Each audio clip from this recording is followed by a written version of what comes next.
iyong mainit na pagtanggap. Muli po, palapakan mo natin Vice Mayor G. Atienza at Yorme Isko Moreno Tomagoso.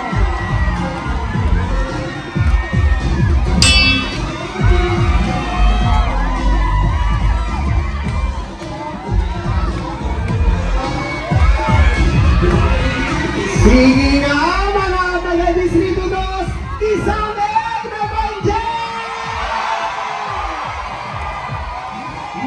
Maraming salamat po mga taga-Distrito 2 dito po sa Bayan ng Obrero.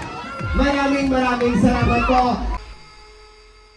Kasi ang taong naninira kasi walang masabing nagawa. Tama ba? Katulad yung kapitbahay mo, ikaw, gumigising ka ng maaga. Bakit? Nag-ayos ka ng sarili mo. Natang Natasha, kinakabit mo sa mukha mo.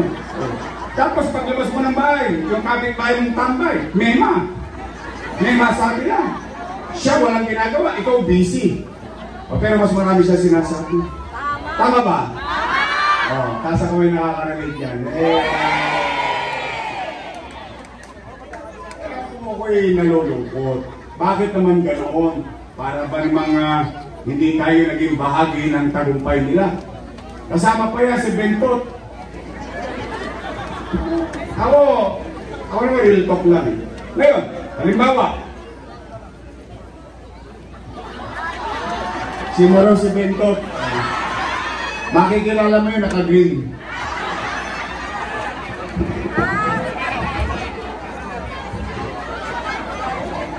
Noong araw, ganyan na yun, ganyan nakalaki.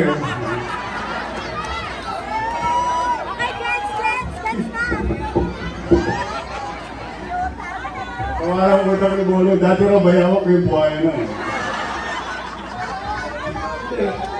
Ang ano kasi, parang, alam mo yung pakiramdam, para kang hindi tao kung pagsalitaan. Para bang wala kang damdamin. Para bang hindi ka naging bahagi ng katagumpayan nila. Ngayon, kung nagtitigasan na ang mga leeg nila, okay lang ako. Bakit? Salamat sa Diyos. Nakakain pa naman ako 3 beses ang araw. Kung hindi kayo marunong lumingon, dahil ang gusto ninyo, ano yan? Akap, akits. Ingat kayo sa akap ha, akit yan. Sa totoo lang, bawal na yung ginagawa nila eh. May narinig pa kayo sa amin? Wala. Bakit? Paniwala ko kasi, matalino naman kayo eh. Alam niyo naman kung sino ang tapat at totoo. Tawa! Let's move on with our lives. Yung kwento natin kanina na may kwenta, yun ay nakaraan. Tanong, ngayon, ano naman ang gagawin natin?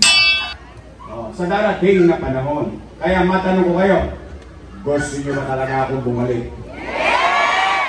Yung aso na ako na pa sa inyo.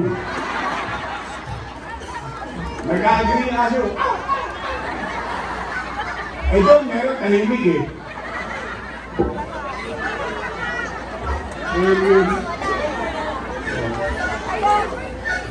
Eto ngayon, Nay, Tay.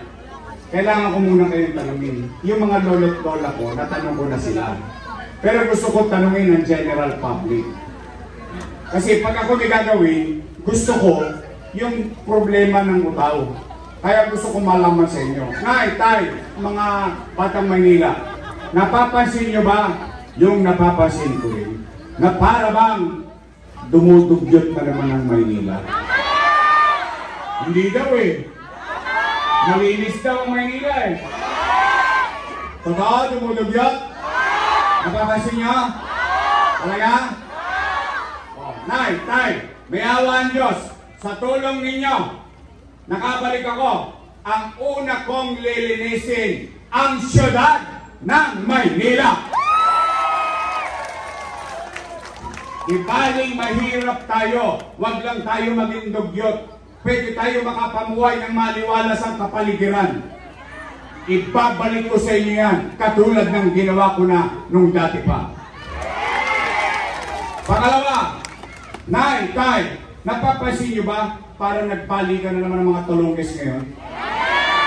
snatching dito, snatching doon, hold up dito, hold up doon. Parang wala na namang gobyerno dyan sa Divisoria, wala na namang gobyerno dyan sa Carriedo. Pasinin nyo, mga batang Nazareno na nagsisimba. Ha? Kahit dito? Kahit dito meron? Talaga? O shoutout sa mga adik. 36 days na lang. Meron akong kanta para sa inyo. Sinabi ni Fred Aguilar, magbago ka. Magbago ka. Nang di ka magsisi. Sa huli. Oh, Nay, Tay. Ngayawan Diyos, sa tulong ninyo, ipabalik ko sa inyo yung madaling araw na natutulog kayo ng mahimbing dahil may kapanatagan kayo kasi alam ninyo may gobyerno sa umaga, sa tanghali, sa gabi, sa hapon hanggang madaling araw may gobyerno sa Maynila. Iikot ulit si Yorme hanggang madaling araw. Kaya mga taga ano ha, yung mga tayo dun ha. Hoy, yung kabilang bayan, yung tumatawid dito. Dadali ko kayo sa masahiyan. We will massage you and tenderize you. Di po, totoo naman. Alam mo yung nanay ka, tatay ka, yung nag-aalala ka ko, yung anak mo, ligtas bang uuwi? Saan ka nakakita, jeepney driver? Pati jeepney driver, dinadakma yung benta. Broad daylight, parang walang gobyerno sa Manila. Nakita niyo yung Artel? Naubos ko na yun eh. Yes. Ngayon, dimasi ko na naman. Ibabalik ko sa inyo ang kapanatagan ng pamumuhay sa lungsod ng Maynila. Kaya, doon sa mga nagtutrumpeta, inagro-rolling. Rolling. Tigilan niya yan. Ito walang kemikal. Ano na kayo?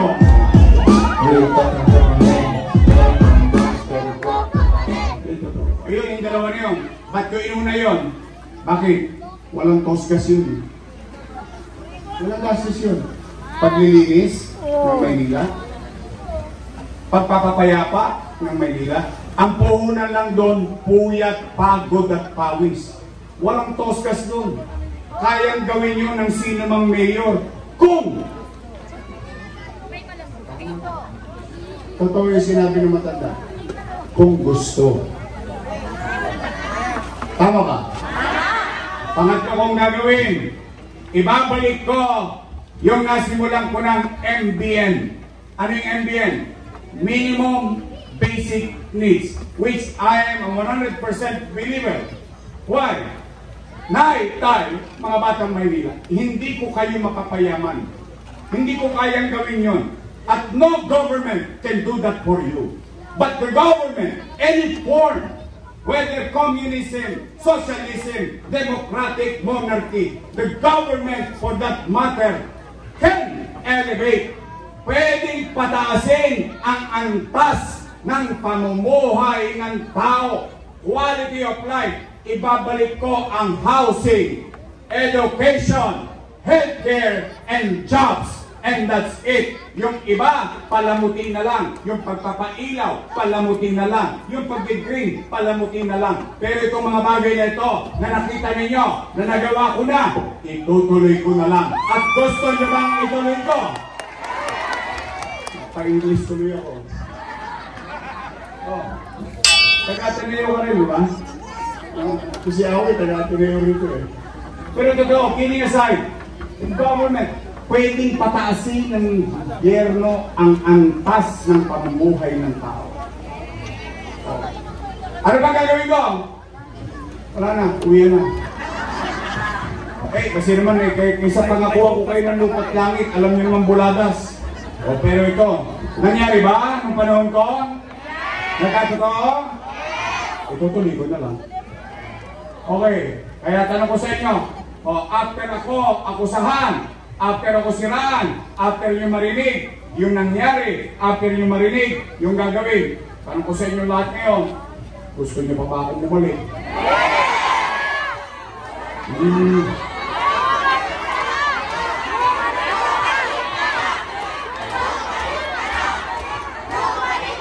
Baka sinacharot-charot mo lang ako. Hindi nga, gusto nyo talaga? Promise? Taas nga ang kamay na gusto kong bumalik?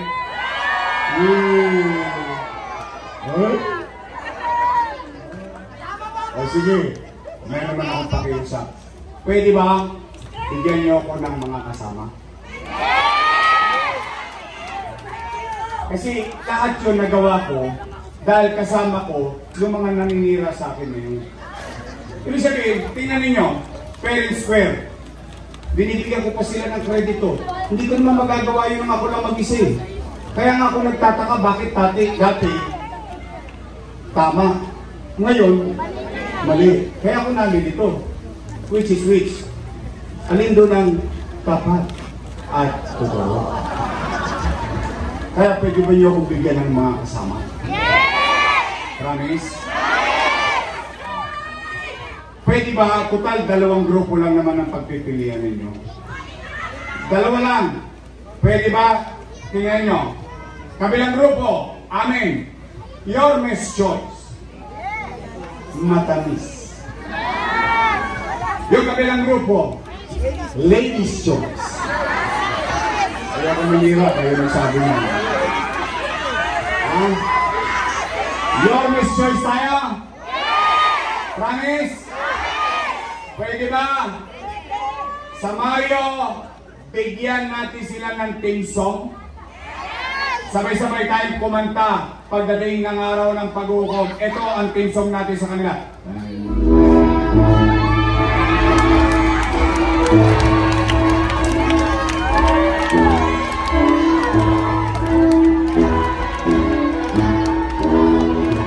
Nakakatundo nga kayo.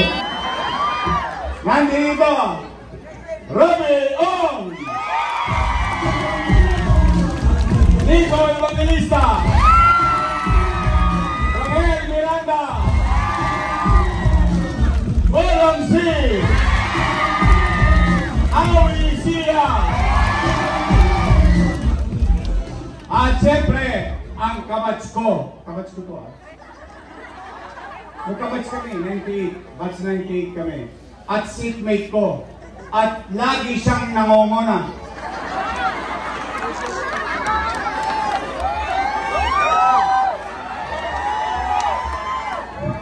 Ba't kayo tatawa?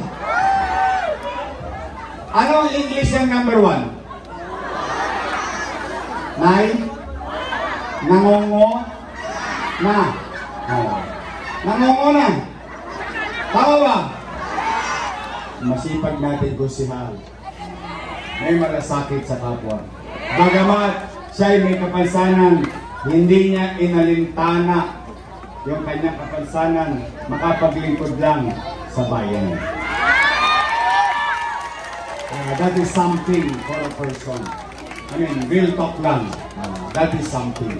Ang ating ko si Hal, Edward Tan.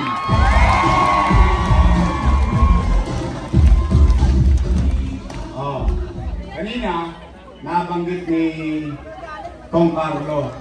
Pero totoo yun. Kayo mga taga-district 2, you should demand. Why? Maraming salamat sa congressman nyo. Nadagdagan kami ng eskwelahan sa District 1. Kaya lang, katabi nga ng sabungan. At saka katayan. Yung baon, binigay ng nanay, isusugal mo na sa sabungan para katayin ang kanilang kinabukasan. Ang ganda! Tama ba? But why did I say you demand? Why did I say that? Because every district has representative. Ang trabaho ng representative, kumuha ng tsapi, resources sa national government, hihilain niya, dadali niya sa distrito niya. Kaya, maraming salamat mga taga-District 2. May extra kaming congressman sa District 1. Gusto niyo magtuloy yun? Gusto niyo ganon? makasipsip lang sa amo niya, ipinagkanulo ka distrito niya. I mean, let's be logical about situation. O Nay, Tay, nandiyan na yan. O, we move on with our lives. Total, natulungan na natin sila dati. O, hindi naman siguro masama. Ito naman ang tulungan natin ngayon. Pwede ba natin ibalik sa Kongreso si Carlo Lopez?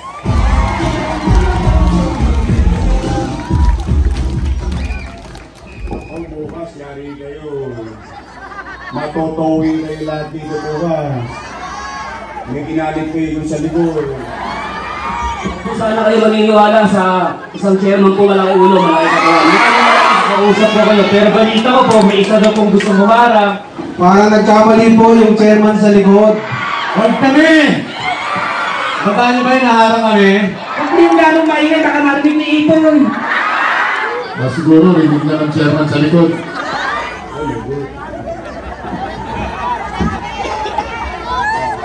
Ay, naruan ang aking vice mayor, may asin pa. Mukha lang siya 19. Naintindihan nyo na yun. Pa-correct na ho yan. Siya ay graduate ng political science. So she knows. She knows the job. Because pag tinapos mo yung political science, alam mo yung function ng gobyerno. Tama, mali? Aral sa kanyang ama bilang vice mayor and presiding officer ng Sangguniang Panglungsod. Ang matindi, graduate ng Lasal. Wow! Mahilig talaga ako sa mga taga-Lasal eh. Misis ko, Lasalista yun.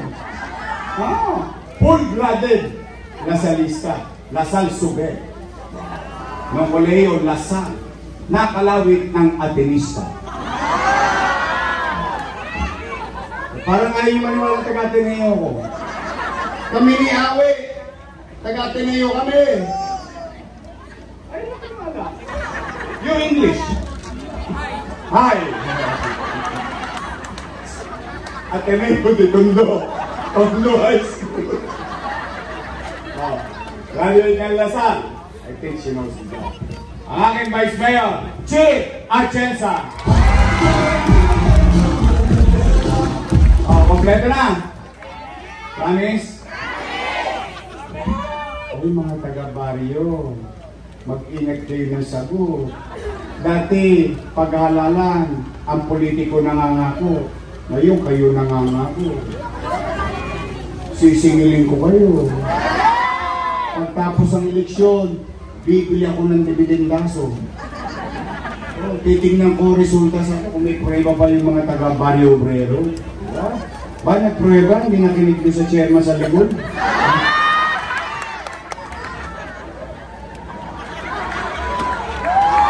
Bakit ang pinulutan niyo?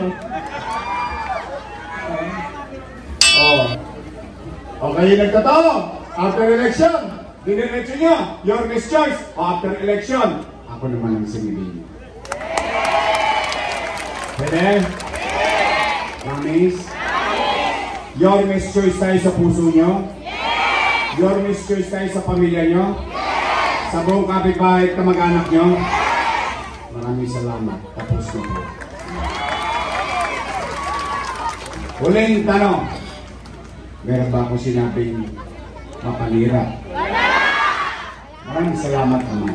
At least natupad ko yung pinangako ko sa inyo kanina. So muli, mga taga-baryo, thank you very much sa time ninyo. Maraming salamat.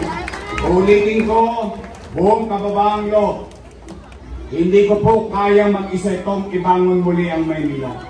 Katulad na nasabi kong hiningi kong Your Miss Choice, hindi lang sila ang kailangan ko, hindi lang sila ang solusyon. Kailangan ko kayong lahat, mga nanay ko, mga tatay ko, mga lolo't lola ko. Huwag na kayo mag-alala, ibabalik ko yung cake nyo. Ibabalik ko yung insure. Magkakuna ako pa kayo ng laban sa pulmon. Ibabalik ko yung mga nawala sa inyo. Ha? Mga batang Maynila, samahan nyo kami. Buong Your Miss Choice. Because together, we can make Manila great again. Magandang gabi. Pagpalain nawa kayo ng Kong May Kapal. Maraming salamat po. Sabay-sabay tayo. Manila! God first, thank you. Maraming salamat po muli, Yorme Isko Moreno Lumagoso at Vice Mayor G. Atienza. At hindi po natin po muli magbabalik sa Kongreso, Congressman Paolo Lopez.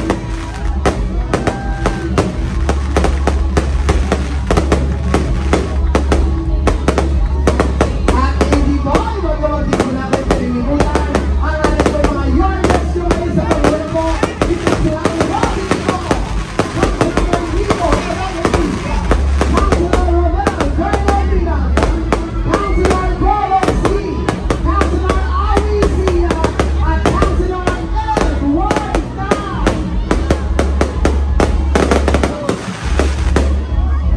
Muli po, maraming salamat po sa lahat po ng ating pong